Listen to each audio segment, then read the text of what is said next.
গত ৩ দিন ধরে বন্যার পানি অপরিবর্তিত রয়েছে। তবে হঠাৎ করে দুধকুমার পানি অস্বাভাবিক হারে বৃদ্ধি পাওয়ায় নাগেশ্বরী উপজেলার ২টি পয়েন্টে বেড়িবাঁধ ভেঙে নতুন নতুন এলাকা প্লাবিত হয়েছে।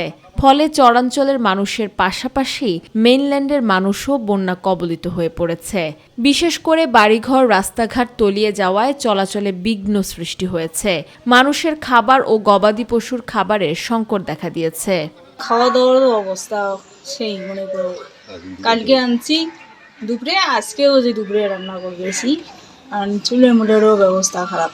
এখন মনে করো সত্রি আসে লাগে, রাস্তাঘাট সবগুলোর তলে গেছে। যেমন পোকামাকড়ের ভয়, সাপ বা বিচ্ছু কামড়াবে এরকম কিছু, এই কারণে আমরা এখান থেকে আশ্রয় নিচ্ছি অন্য এলাকায়। জামালপুরের সার্বিক বন্যা পরিস্থিতির কিছুটা উন্নতি রয়েছে, তবে খুব ধীর গতিতে পানি কিছুটা কমলেও দুর্ভোগে রয়েছে দুর্গতরা। দেওয়ানগঞ্জের বাহাদুরাবাদ ঘাট পয়েন্টে যমুনা নদীর পানি ৯ সেন্টিমিটার কমে বিপদসীমার ৭৮ সেন্টিমিটার ও সরিষাবাড়ির জগন্নাথগঞ্জ ঘাট পয়েন্টে ৫ সেন্টিমিটার কমে বিপদসীমার ১১৪ সেন্টিমিটার ওপর দিয়ে প্রবাহিত হচ্ছে। দেওয়ানগঞ্জ, বকশীগঞ্জ, ইসলামপুর, মেলান্দহ, মাদারগঞ্জ ও সরিষাবাড়ি উপজেলার ৫০টি ইউনিয়নের ২ লাখ মানুষ এখনও পানিবন্দী অবস্থায় রয়েছে। বন্যার কারণে তলিয়ে গেছে ৮,০০০ হেক্টর ফসলি জমি।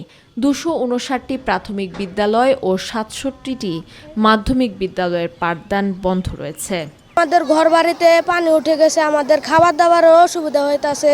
টিউবওয়েল তলায় থাকা পানি কি খায় না খায় খুবই অসহায়। টানা ৬ দিন বাড়তে থাকার পর যমুনা নদীর পানি সিরাজগঞ্জ পয়েন্টে এবং কাজীপুর পয়েন্টে কমতে শুরু করেছে। তবে জেলার বন্যা পরিস্থিতি অপরিবর্তিত রয়েছে। যমুনার অভ্যন্তরীণ চরাঞ্চলের ৩৪টি ইউনিয়নের ৮৩,০০০-এরও বেশি মানুষ পানিবন্দী হয়ে পড়েছেন। তলিয়ে গেছে ৬,৫০০ হেক্টর জমির ফসল।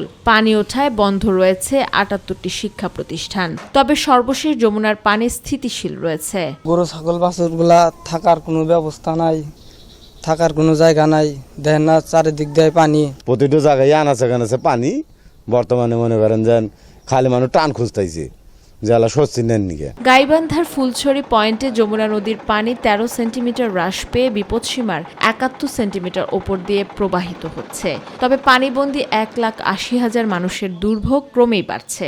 বন্যার্ত এলাকায় বিশুদ্ধ খাবার পানি ও শুকনো খাদ্য সংকটের পাশাপাশি পশু প্রাণীরও খাদ্য সংকট দেখা দিয়েছে। বন্ধ রয়েছে শতাধিক শিক্ষা প্রতিষ্ঠানের পাঠদান, ডুবে গেছে কয়েক হাজার হেক্টর জমির শস্য। সরকারি ও বেসরকারিভাবে বন্যার্থদের জন্য ত্রাণ সহায়তা প্রদান করা হচ্ছে। আমেনা হীরা, মাই টিভি নিউজ।